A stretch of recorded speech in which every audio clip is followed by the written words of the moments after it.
Society ranks John Rankin, James Gilliland, and Dyer Burgess the top abolitionists in the state. If the truth be known, Thomas' father, William Williamson, would also be ranked with them. That's my opinion. Thomas names his children after these anti-slavery leaders. Other abolitionist leaders in Ripley: Alexander Campbell, a U.S. Senator and president of the Ripley Anti-Slavery Society; John Parker, a black man that fought his freedom and made daring forays into Kentucky to help runaways across the river; James Gilliland at nearby Red Oak laid the foundation for the Underground Railroad in the Ripley Red Oak area, and he is the grandfather of Robert Hopkins, who I mentioned earlier.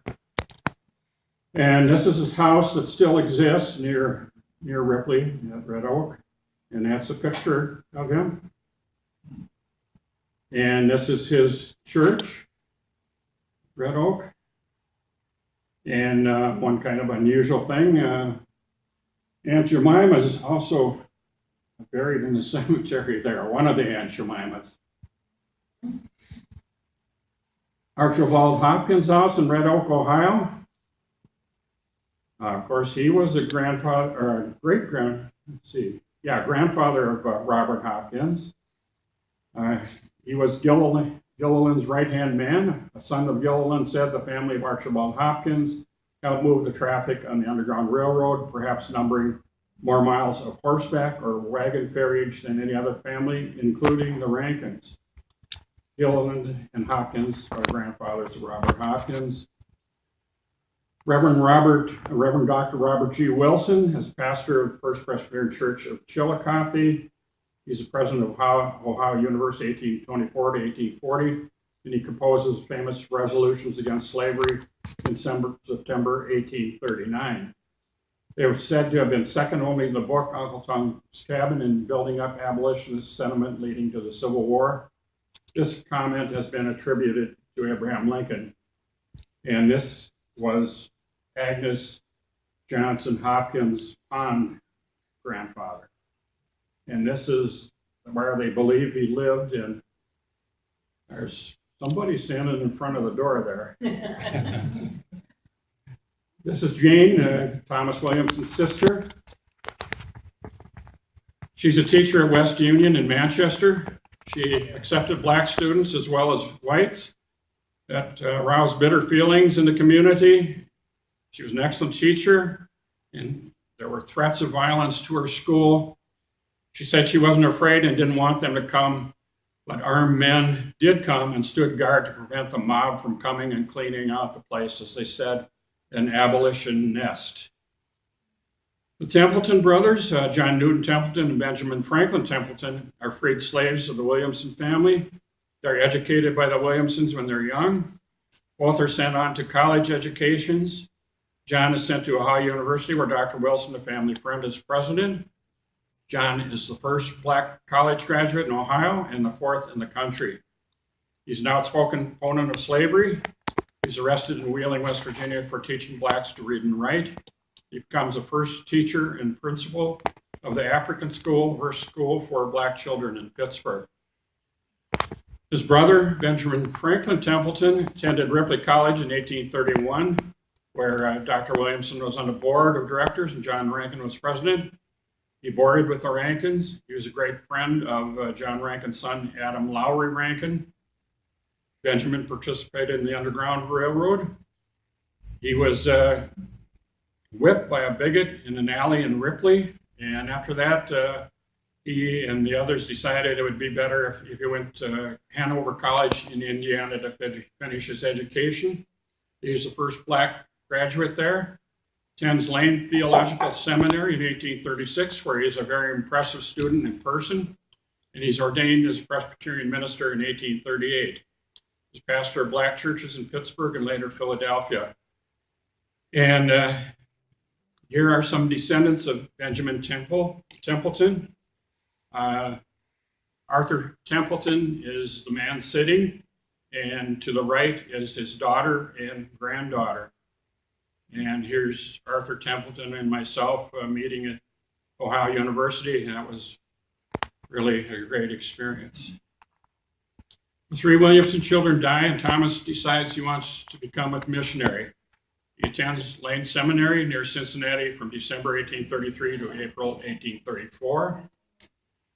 President of Lane Seminary is Reverend Lyman Beecher, father of the famous Harriet Beecher Stowe and Henry Ward Beecher. It's very likely Thomas becomes acquainted with them. The famous Lane Seminary slavery debates go on when Thomas is there, and his good friends Rankin and Gilliland show up to participate. Fellow student is Theodore Dwight Weld, who becomes a famous anti-slavery leader. And here's a picture of Harriet Beecher Stowe. She wrote the book Uncle Tom's Cabin, and President Lincoln, when he met her, said, "So this is the little woman who started the war." But anyway, she writes about Eliza crossing the river, the Ohio River, in the wintertime in Ripley, and that actually did happen. Dr. Williamson took an exploratory trip looking for a place to start a mission. He winds up in what is now Minnesota and meets the Pond brothers. He meets Joseph Renville at Prairie du Chien, who encourages him to start a mission at Lac qui Parle, where Renville is located. Thomas arrives at Fort Snelling with Alexander Hopkins' family in Saratoga in May 1835. He starts the First Presbyterian Church at St. Peter's at Fort Snelling. The first members include Major Gustavus Loomis, Lieutenant Ogden, the Pond brothers, the Huggins family, Henry Sibley, and Reverend Jedediah Stevens. And here are Gideon and Samuel Pond. And I've got these way out of order, but bear with me. It was a new PowerPoint that I wasn't used to using, so I kind of messed it up. Here's Gideon and his second wife, Agnes. Is that a picture of the first wife? No picture available of her. There is of Margaret, Thomas Williamson's wife, and I imagine being sisters, they look somewhat alike. This is the house in Washington, Connecticut, where the Ponds lived. It still exists. And this is the church where the Pond brothers attended a revival meeting in 1831. At that point, they were born again and decided they wanted to spread the gospel, but they didn't want to stay in the east. They thought they could do more good by going west. And here's some close relatives of the Pond brothers. I'm sure you probably heard of some of these. John Winthrop, who was the founder of Massachusetts Colony. Adoniram Judson, who was a missionary to Burma, who was in prison for a long time. And Jonathan Edwards, maybe the most famous clergyman in New England. Here is the Pond brothers' cabin at Lake Calhoun. Somebody did a painting of it. And it's just a one-room cabin, very small. Here is the Dakota alphabet that the Ponds invented. They did that the very first summer they were here in 1834. I should mention that when they got here in 1834, they weren't authorized to be here. But Samuel talked to the Fort Commandant, Major Bliss, and he said they could stay if they would work with Plowman's Village at Lake Calhoun. They had started an agricultural project there a few years before that. And when the Pond brothers came along, they realized how good they would be working with them. The Indian agent, Major Oliver, was all for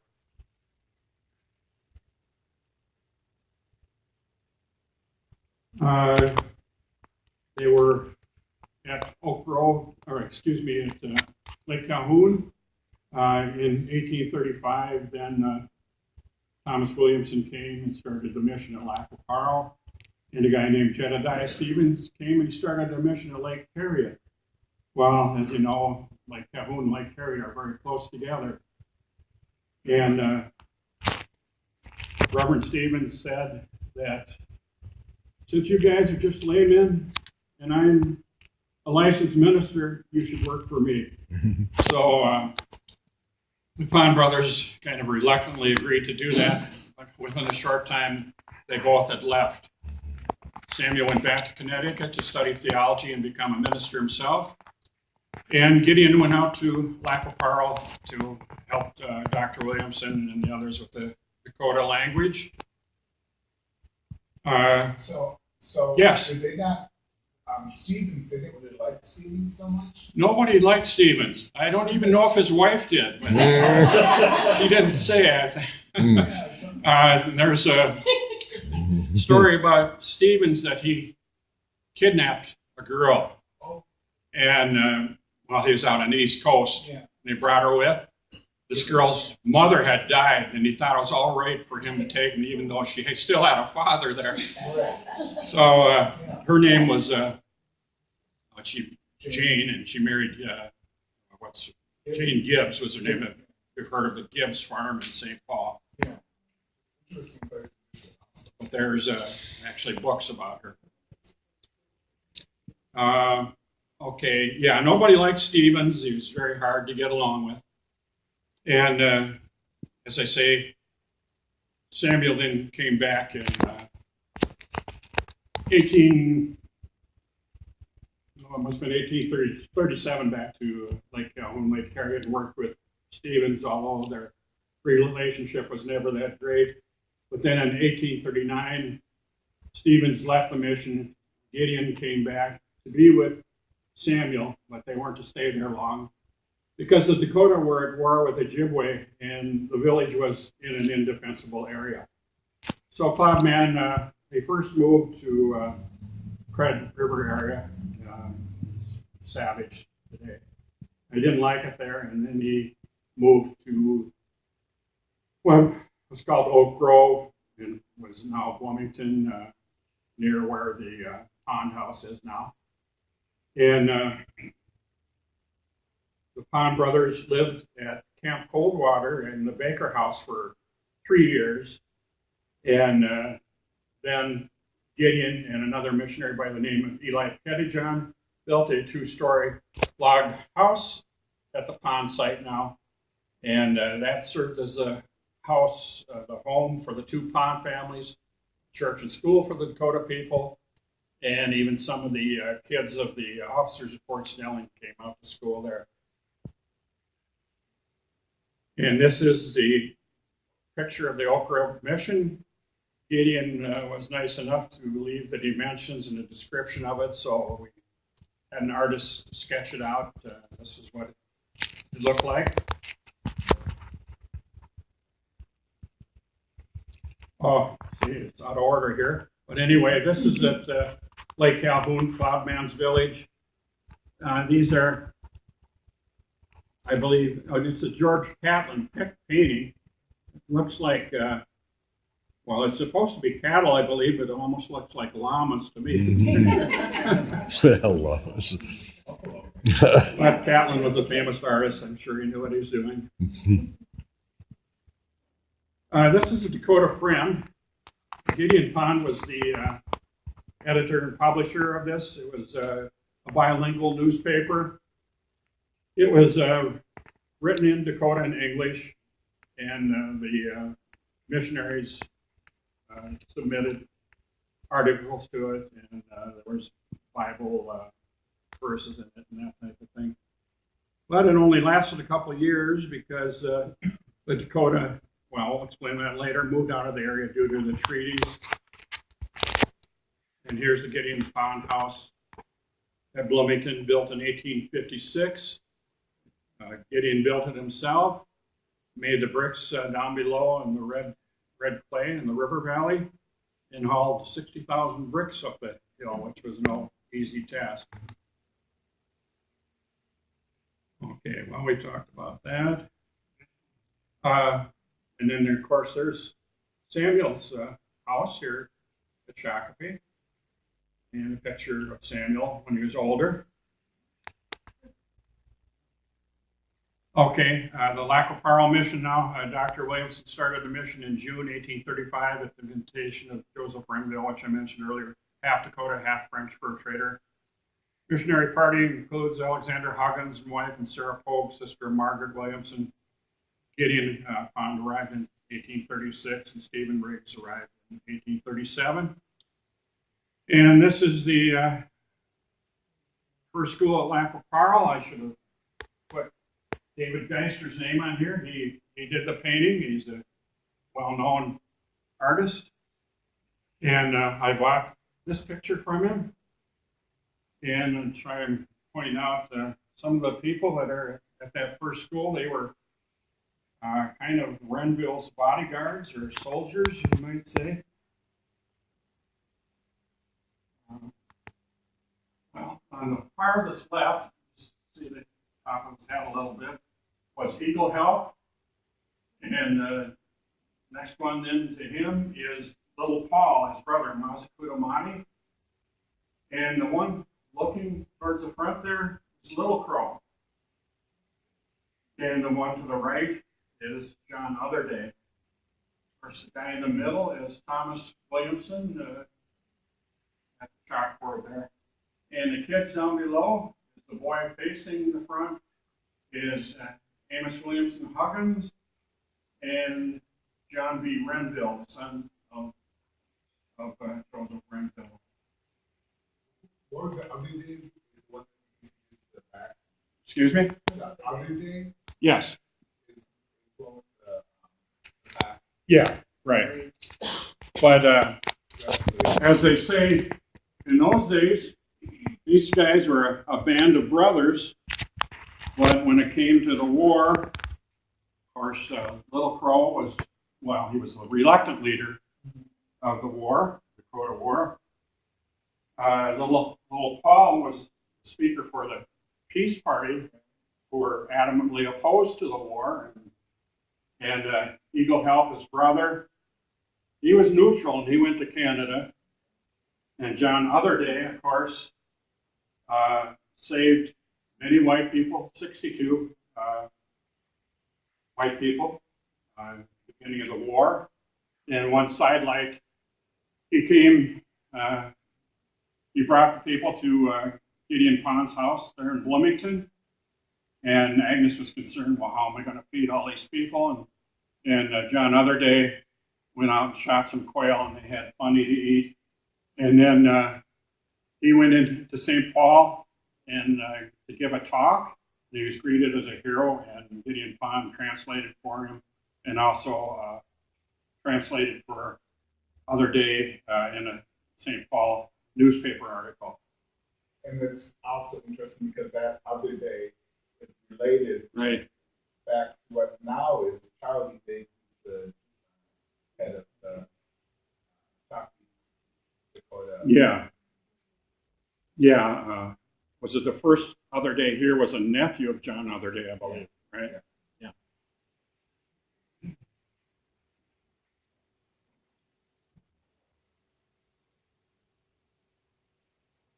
Okay, the Lac-Parle Mission, in the upper left-hand corner there is a replica of the mission house.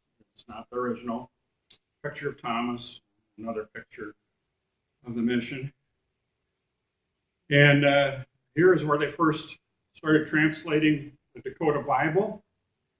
Dr. Williamson read the Bible in French to Joseph Renville. This is from Renville's French Bible. Renville then translated the words and spoke them in Dakota. And then Williamson, Gideon Pond, and Stephen Riggs, who came a year later, wrote it down, prepared translations, and came to an agreement. By 1842, they have 50 church members and 65 baptized children. Joseph Renville was very helpful to the mission, and many of his relatives, as well as Little Crow was a close relative of Joseph Renville. This isn't worded very good, but their relatives are the first church members. Most was women to start with, and then later a few men. Trouble starts in Dakota. Think that the mission is getting the education fund. They aren't. The conjurers, which the missionaries call them, the medicine men, are afraid of losing their power. They begin killing the mission's cattle and horses. They block the paths to the mission, and they strip the Christian Dakota's blankets to shreds. They threaten the missionaries. In June 1843, Jane Williamson and Robert Hopkins joined the mission. In 1846, Dr. Williamson gets an invitation from Chief Little Crow to start a mission at Kaposia, current-day South St. Paul. Thomas is suspicious of Little Crow's motives, but decides to make the move. Little Crow isn't interested in becoming a Christian, but he does want an education for his children. And for some reason, it was kind of a prestigious thing to have a missionary in your village back then. Little Crow's children, Emma and Wawanapi, live with the Williamsons and they're good students. Little Crow removes them when people are poisoned for associating with the mission. Dr. Williamson knew Little Crow from Lac-La-Parle, and he and Gideon Pond taught him to read, write, and do math, which he used to become proficient at gambling, much to the doctor's chagrin. But Little Crow had quite a few wives, and I believe he finally had 4 sisters that were the daughters of the chief at Lac-La-Parle in Yangmani. So he had quite a interest in Lac-La-Parle and living there. And here's a picture of Little Crow and his son, Wawanapi. Well, here's a picture of the Hopkins family, which I mentioned earlier. On the right is Robert Hopkins and his son, William. And on the left is Agnes Johnson Hopkins, later Pond, and her daughter, Mary Frances Hopkins, who was our great-grandmother. During the Treaty of 1851 negotiations at Traverse des Sioux, Robert Hopkins went out to take a bath in the Minnesota River, which he normally did, I guess, but this time he didn't come back. He drowned. So he had been scheduled to lead a prayer service. Well, this is July 4th, actually, 1851. He had been slated to lead a prayer service that day. Instead, they were looking for his body. And Agnes had 5 children by him. 2 of them died young. A year or 2 later, she married Gideon Pond, and Gideon had 7 children with his first wife, Sarah Pogue. And then Agnes brought the 3 children in to the marriage. So they had 10 to start with, and then they had 6 more. So they had 16 kids. Here's a picture of the Treaty of Traverse des Sioux. This is where Dakota gave up their land and put on reservations on the upper Minnesota River.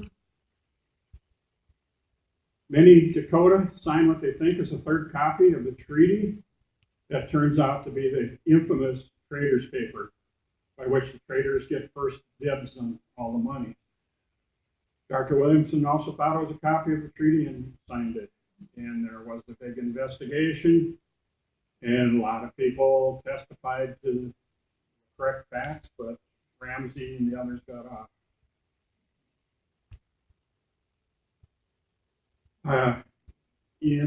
After the treaties in, Dr. Williamson went to Pajuzi, which is yellow medicine, in 1852. The Pond brothers got out of the mission at that point. They didn't like the idea of a reservation and annuity system, so they stayed here where Samuel started the First Presbyterian Church, Coffee, and Gideon started Oak Grove Presbyterian Church.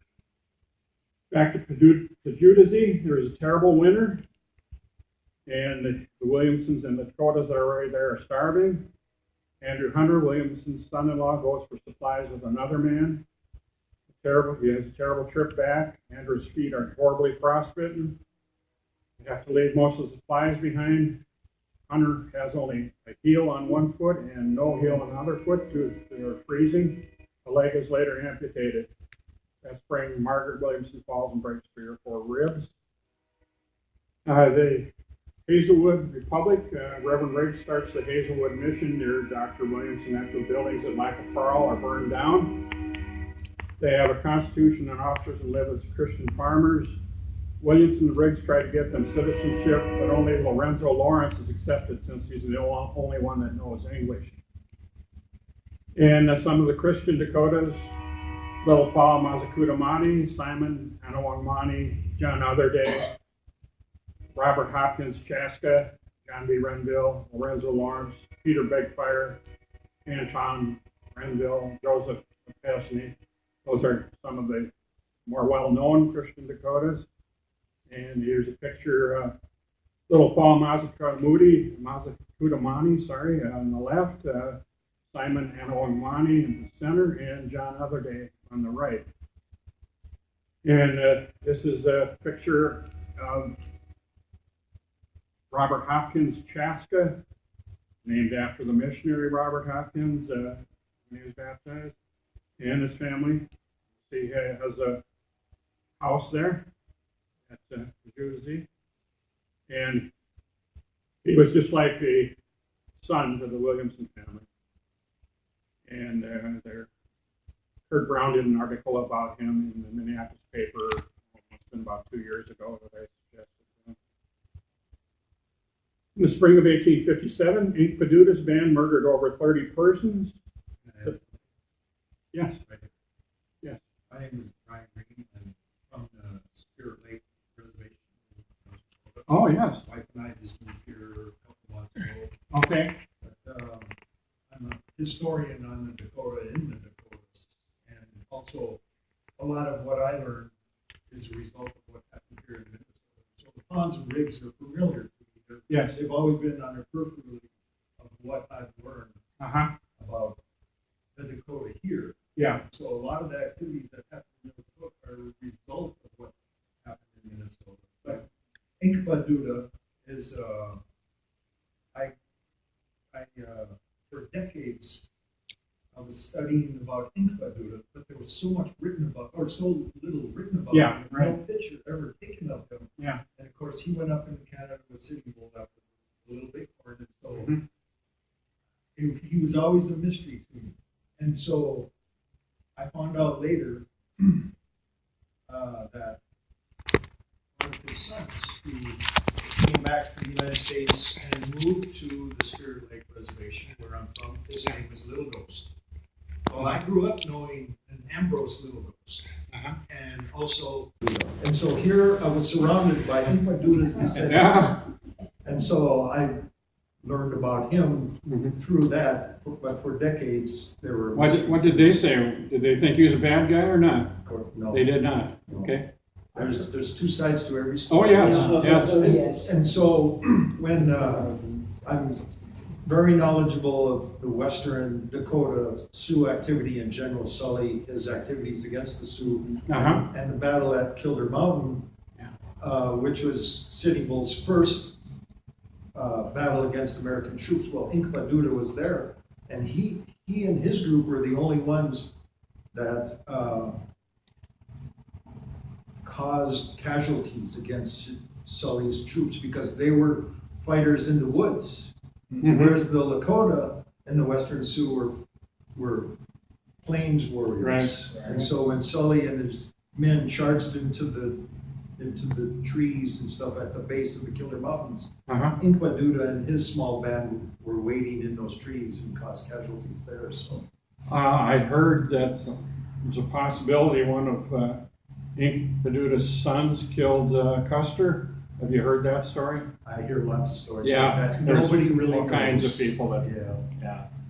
But I learned that I've heard most of my life that Inkpaduta, they call him Red Top or things like that, but the family says that's not his name. It's Red Tipped Horn, meaning that, and I know there was well-known book just came out about Inkpaduta, where one family says, no, it's red top, but the man my age who grew up and I went to school with, and his father was a tribal chairman at Spirit Lake at one time, said, when I say his name Inkpaduta, when I said that, he said, you're pronouncing it wrong.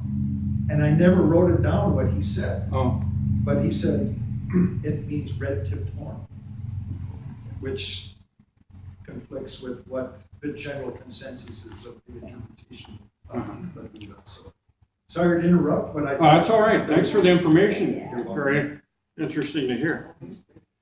Well, anyway, I've got here, Inkpaduta's band killed over 30 white people at Spirit Lake, Iowa. Dakotas were informed they would not get any annuities until Inkpaduta was apprehended by them. Little Crow led a futile hunt and the order was rescinded.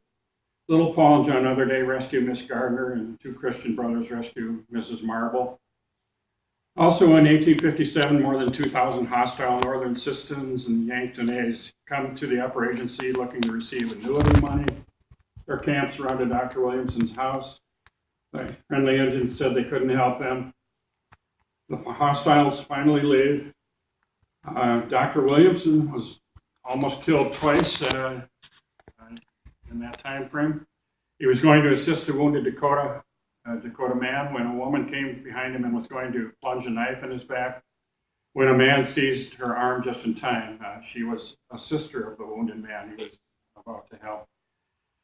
Aunt Jane saves Dr. Williamson by diverting the wounded man's father from killing him by offering him food. The father had a gun under his blanket. Here's a picture of Assistant Washington delegation to Washington, D.C. for the 1858 treaty. I'll point out who they are here.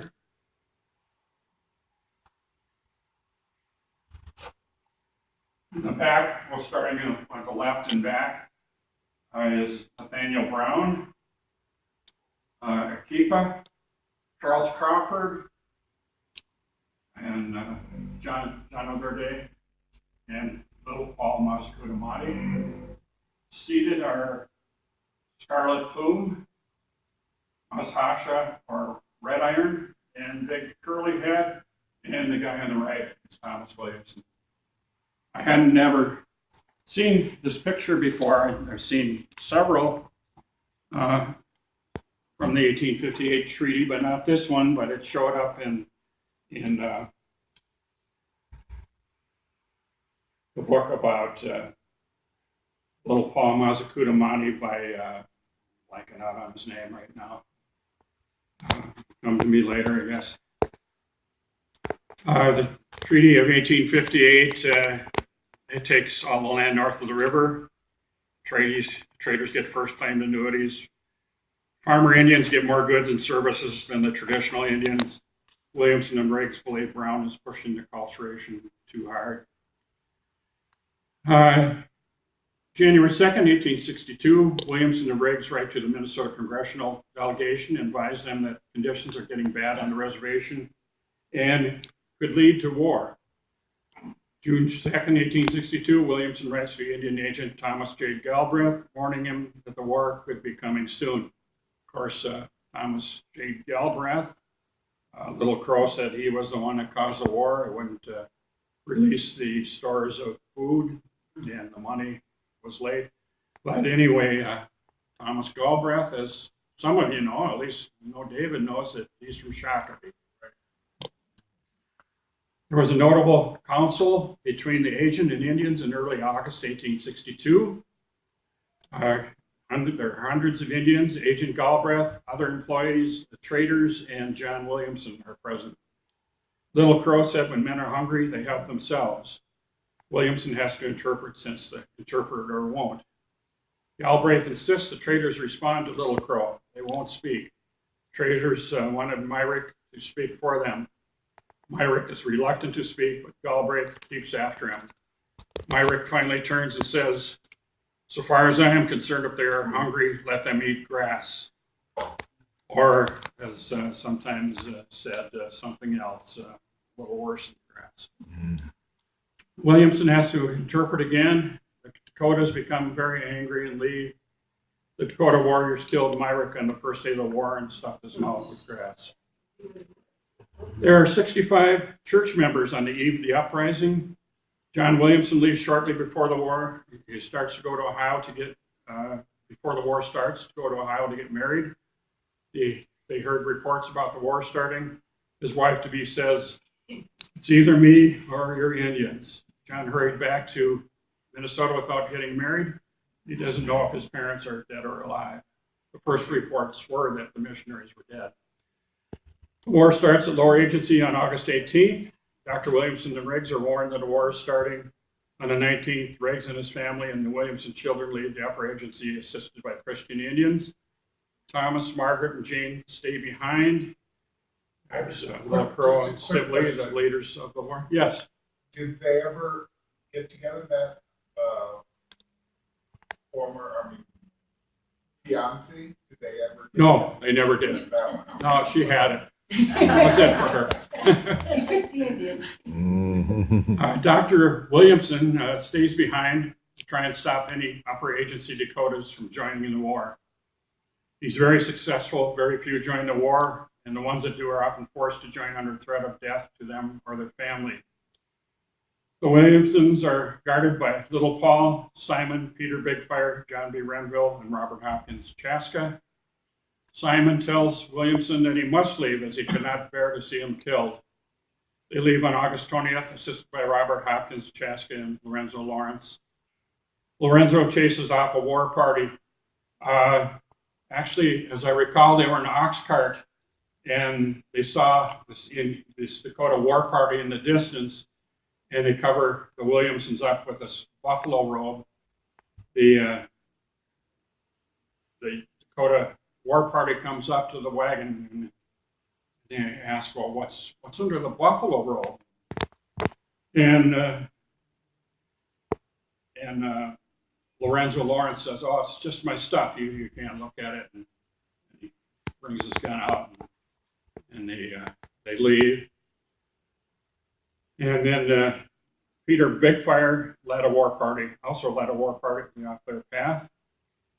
Williamson returns from some valuable books, and Little Paul and Simon save him from a Dakota warrior that's following him. Here's a kind of a famous picture of the Riggs and Williamson families. This is before Thomas, Margaret, and Jane catch up with them out on the prairie.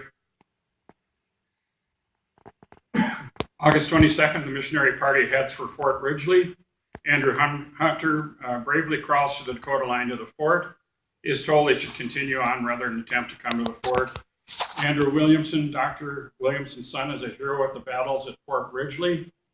He was the one that dared to go out to the ammo depots to get more ammunition. He's shot at, arrows and bullets flying by him, but he gets slightly wounded one time. And that's a picture of him. And he also later becomes a Union war hero down at Vicksburg, Mississippi. Christian Indians saved well over 100 whites at the beginning of the war. John Otherday saves 62 at the Upper Agency. There's two groups of Dakotas, the hostiles and the friendlies. Friendlies take over the prisoners, 107 whites and 162 mixed bloods, and turn them over to Sibley. There were many reasons for the war, including the annuities, food and money related. The Dakotas were starving. Dr. Williamson felt several of the big reasons were the U.S. government didn't do anything about the Inkpaducah massacre. Dakota felt that the Army was weak. The Dakota realized that many men were away in the Civil War and that there weren't many soldiers to protect the Minnesota frontier. And this is one of the things that the missionaries think anyway. A big cause was a hatred of Christianity and civilization among the conjurers, as they call them, medicine men, and some of their adherents for many years, and was becoming more bitter as they saw Christianity and civilization increasing among their people. There was a 5-man military tribunal was set to determine the fate of the Dakota men. There were 392 trials, 319 found guilty, and 303 sentenced to death. Trials, well, this is information from Walt Bachman, who's done quite a study of this. Trials 1 through 29 were fair by the standards of the time. Trials 30 through 392 were judicial fraud because of lack of arraignment and because Indians were thrown back in prison without knowing the verdict of their trials. Lincoln commuted the sentences of 265 of the Dakotas, urging of the missionaries, especially Thomas Williamson. This picture on the left is the Williamson house. This is actually the day before the war. Should have had it further, but it messed up here. Dr. Williamson is the one in the hat there, and his wife Margaret is the one way to the left, and Jean is in the background there, the short one. And this looks like a Hopkins family, and some other Dakota there. So John P. Williamson said 400 have been tried in less time than is generally taken in our courts with the trial of a single murderer. In many cases, a man's own testimony is the only evidence against him.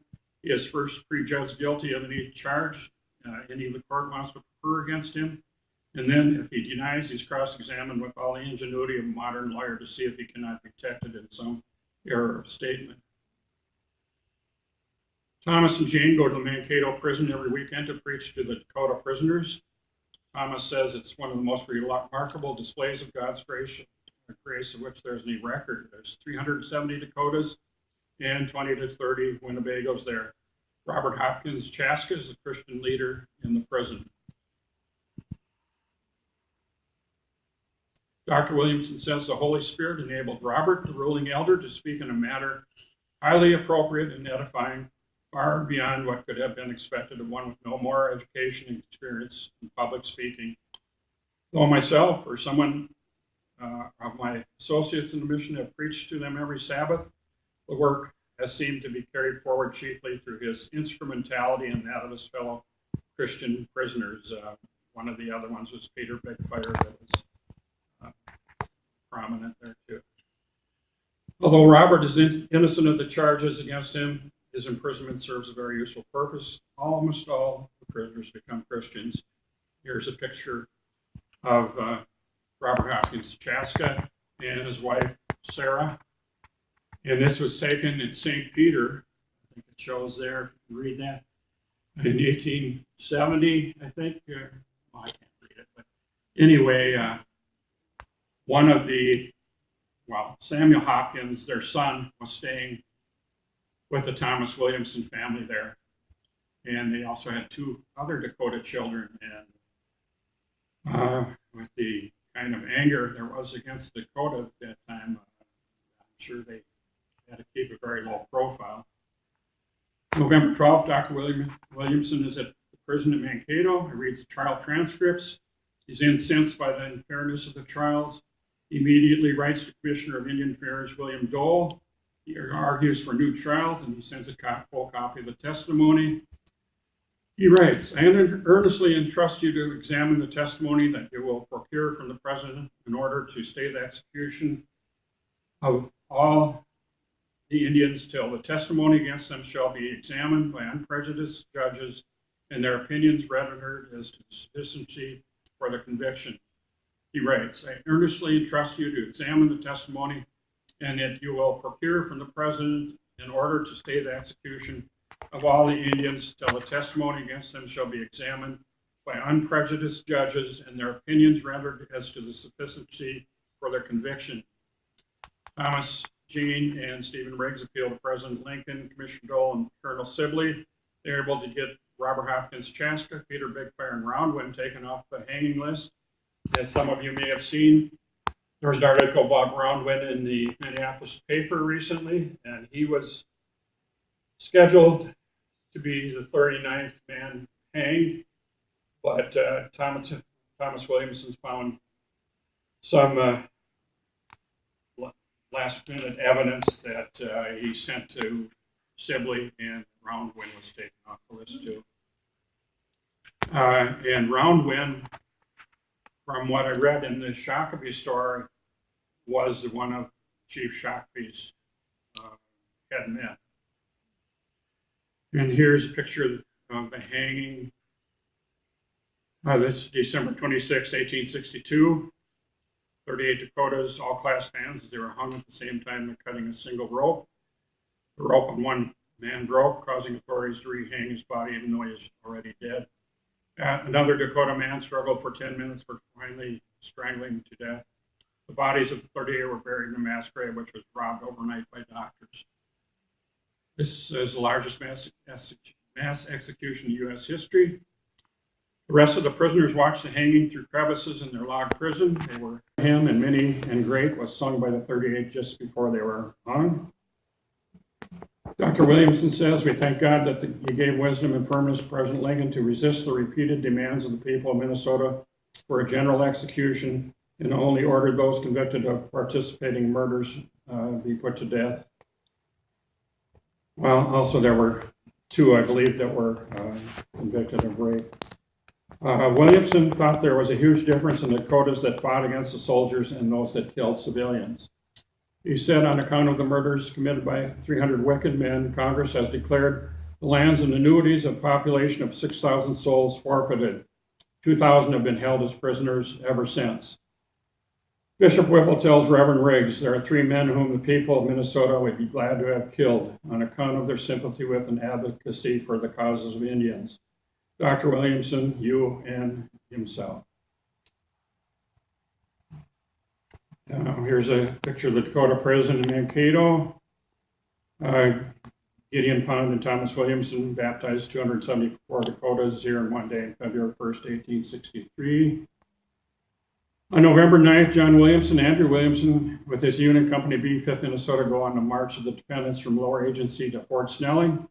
They are attacked at Henderson and a baby is killed. John stays at the camp and baptized 140 Dakotas and their children. Here's some pictures of the camp. Some of the people there. Most of these Dakotas were women, children, and the elderly. Some had protected whites during the Dakota conflict. The state of Minnesota paid $25 bounty for any Dakota scalp. Troops had to build a fence around the compound to keep whites out. Cloudman died at Fort Snelling internment camp and was buried in a mass grave. There was many conversions among the Dakotas at the prison camp. Services were conducted by Bishop Whipple and his priest Samuel Hinman, as well as John P. Williamson. And Dr. Williamson preached at Mankato. On February 1st, Thomas Williamson and Gideon Pond baptized nearly 300 of the men prisoners in Mankato, actually 274 in one day, which I mentioned earlier. Gideon provides a moving account of this. Camp McClellan, Kearney, Davenport, Iowa, April 1863. The Dakota prisoners are moved to Camp McClellan. Dr. Williamson spent 2 years with them. Reverend Riggs spent 1 year. General Roberts ordered Williamson to stop instructing them. That was fairly early on when he was there. Said it was wrong to show them any kind of sympathy, even so far as to preach the gospel to them. Williamson said that since Roberts couldn't hang them, he wished them to die of sickness. Many of them did. At least 100, probably more, died there. After writing to Commissioner Dole, he was able to get the order rescinded. And here's a map of the 265 men whose sentences were commuted by Lincoln. 100 died, at least 100 died, as I said, at Camp McClellan. And there's a trip into exile. In May 1863, John Williamson goes with the dependents on the steamboat train and steamboat to Crow Creek, South Dakota. Terrible conditions. When the two groups are joined together, there's no room to lay down on the boat. And John Williamson calls it nearly as bad as the Middle Passage for slaves. They arrive at Crow Creek on June 1st, 1863. It's a terrible place where nothing will grow. They live on cottonwood soup, a soup made of flour, a little water, and a small piece of pork. It's made in a tank made of green cottonwood boards. 1 ladle full a day received in the morning for each person. 300 die within a few months. Meat and flour they bring in rots before they can eat it. Nothing grows. Dakota women were forced to offer themselves in order to save their families' lives. Here's a picture of the arbor at Girl Creek where they worshiped. This is my great-grandfather and great-grandmother, Edward Pond and Mary Frances Hopkins Pond. And another picture of Crow Creek. This is a picture of Sitting Bull, who stopped by Crow Creek, and he was just incensed at how his Dakota cousins were being treated, and he vowed to fight to the end. This is where John P. Williamson first met Sitting Bull. And, well, we won't have time to go into it today, but they become good friends. And, you can learn more about that if you come to the Pond House. I believe it's on March 20th. I'll be talking about Sitting Bull and John P. Williamson. In February 1864, John Williamson tells Colonel Thompson, you can't let them die when there's buffalo close by. He finally persuades them to let them go on a buffalo hunt. He lets them take 6 rifles, and John has the only horse. The hunt is successful. 1,000 lives may well have been saved by this hunt. Falwell, the Minnesota historian, is so moved by the story, calls John the Dakota's St. John. Here's a picture. This is called the Great Dakota Homecoming in Winona, Minnesota. And this is with the Wabasha family, with Candy and myself. Left to right, it's Vernell Wabasha. Ernest Wabasha was the hereditary chief at the time, myself, and then Leonard Wabasha, now the hereditary Wabasha 7 hereditary chief of Santee, Dakota. And of course, some of you know that Leonard is at Mystic Lake. In April 1864, Dr. Williamson goes to Washington, D.C. to argue for the release of the remaining prisoners at Davenport, Iowa, sends a letter to President Lincoln outlining his case, talks to government officials and the Minnesota delegation in Congress. Finally, he gets to see the president. Lincoln tells him he will release prisoners if the Minnesota congressional delegation goes along with it. Well, as you might guess, this is a difficult proposition since the delegation like to see them all hanged. They refused to agree to it. On April 30th, Williamson sees Lincoln again, and Lincoln agrees to free 25 prisoners that Williamson deems are most worthy without the approval of the Minnesota delegation. Here's Thomas's letter. Williamson writes out a list of 25, and Lincoln endorses it. Peter Bigfire, Papi Tatanka is first on the list. And here's Lincoln. And here's the list of the Dakota men that are released in Thomas Williamson's handwriting. Dr. Williamson was in a meeting with the Dakota Presbytery on May 3rd, 1865. He spoke of the need for fair treatment for Indians and blacks. John B. Renville was ordained and becomes the first Dakota to become a minister. The Jewett family had recently been murdered by Dakotas. John Campbell was caught with evidence and was lynched by the angry mob. They were coming next for Dr. Williamson when a committee of leading citizens ordered him to immediately depart. Being forewarned, he was able to escape. Williamson said he may be the only person chased away by hostile Indians and hostile whites. April 15th, 1865, President Lincoln is assassinated. He died the very day that he had planned on releasing the rest of the prisoners. Williamson had to start over with President Johnson, and in April 1866, he goes to Washington, D.C. once again to argue for the prisoners' release of President Johnson. He is successful. Prisoners are freed and arrive in May 1866 at their new reservation at Niobrara, Nebraska. A month later, their families come from Crow Creek with John Williamson. Dr. Williamson and Reverend Riggs come to Niobrara to start a new church.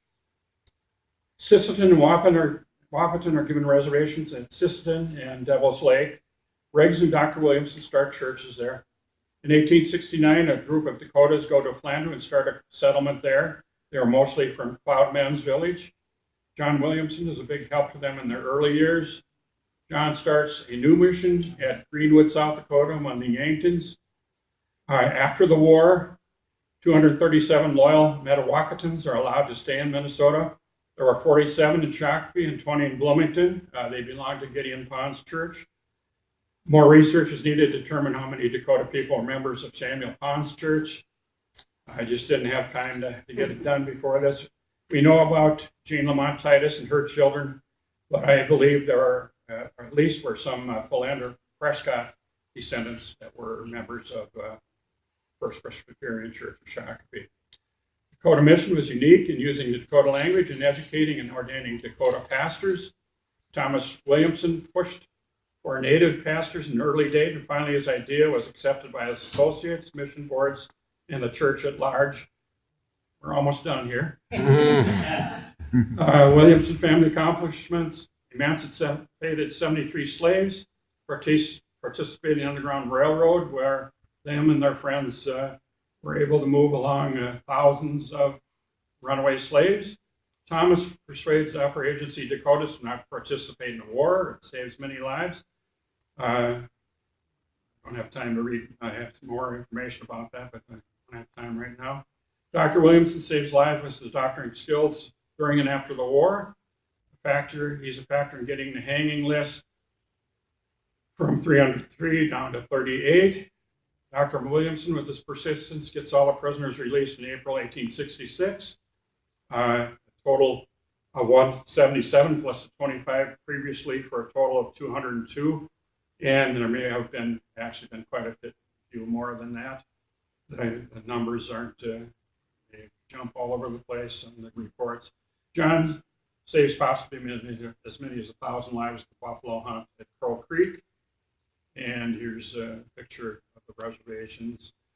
Here's some of our Dakota relatives. On the left here is Sophia Hopkins Antelope. In the center is Annie Antelope Williamson, who was married to John B. Williamson, the son of John P. Williamson. Dan is in front, and Samuel Zitkandano Hopkins is on the right, who was the father of Sophia. He is the brother of Robert Hopkins Chaska, who I talked about before, and he was also in prison at Davenport. And he also became a missionary to Dakota. And here's Simon Antelope, Annie Antelope Williamson's father, who was one of the leaders of the Yanktons. He is the go-to guy as far as being asked questions about Yankton customs and history. There's even a booklet about him, and he represents the Yanktons in Washington, D.C. Many times. He's also a Dakota judge and a elder in the Presbyterian Church. Here's Jane Lamont Titus, who's related to the Ponds through her marriage to the Pond brothers' nephew, Star Titus. There's Star and the family there. And here's John P. Williamson with some Dakota pastors. And this is Struck by the Ree, who was a friend of John P. Williamson's at Greenwood, South Dakota. And he kept the Yanktons out of the Dakota War of 1862. Well, that ends that. I've got some books I'm going to display here. And if you've got any questions while I'm getting them out, go ahead. Thanks. Sorry to take so long. I could have done it. All right, there's coffee, there's cookies. You need a drawing? Huh? Drawing? Oh, yeah. Just a little bit about some of the books. This is the Dakota or Sioux in Minnesota as they were in 1834 by Samuel Pond. A very well-respected book about the customs of the Dakota people when he first got here. And the Minnesota Historical Society changed the name of this to Dakota in the Upper Midwest or something like that. I like this title better. Here's the Dakota English Dictionary. Cross this off, cross Stephen Riggs off, and put Samuel Gideon Pond. There's more of a story to it. I don't have time to get into it, but the Pond brothers had most all the words and everything before Riggs came along, and Samuel Pond actually taught Riggs Dakota, and he claimed authorship of this, but he shouldn't have. This is two volunteer missionaries in my Dakotas, the story of Samuel and Gideon Pond by Samuel's son, Samuel Pond Jr. Here's an English Dakota dictionary by John P. Williamson. This is the Dakota Odawan, Book of Dakota Hymns, translated by missionaries and some Dakota, Joseph Renville, and a few others.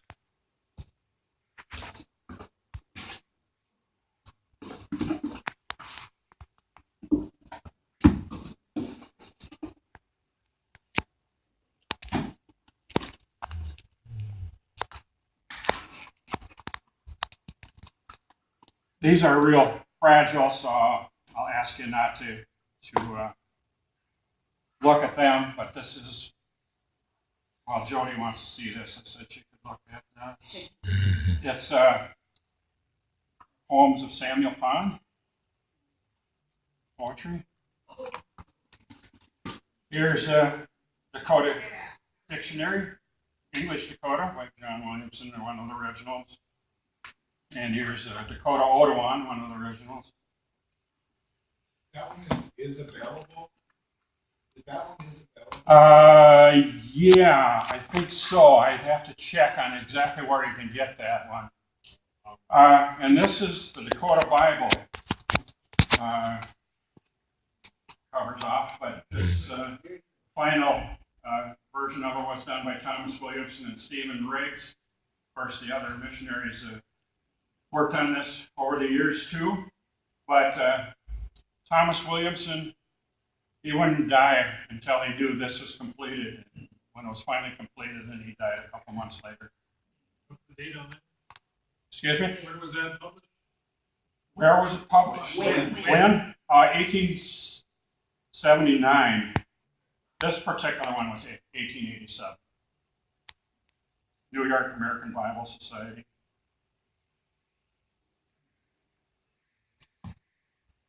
And I've got a few things for sale. I go more into detail. Anti-slavery Presbyterians in the Dakota Mission. And I've got a lot more now, but this I did quite a while back. Williamson Missionary Family, U.S. Dakota War of 1862, a timeline.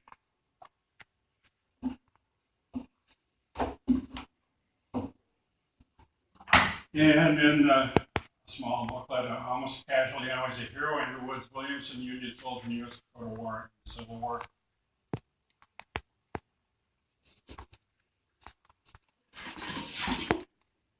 And then this book, Ulysses Underground, it has a lot about the Underground Railroad, Ulysses Grant's connection to these families that were involved in it.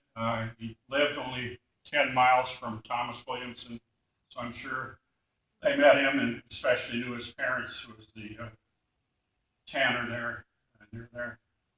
So this was written by a friend, G.L. Coram, and lots of interesting stuff in there. If you're interested, let me know. Okay. Thank you.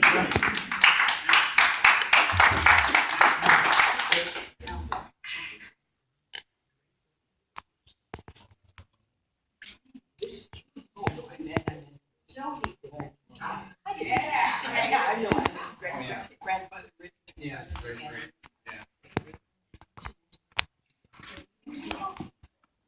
You betrayed me. You know, Yeah. I traced my back to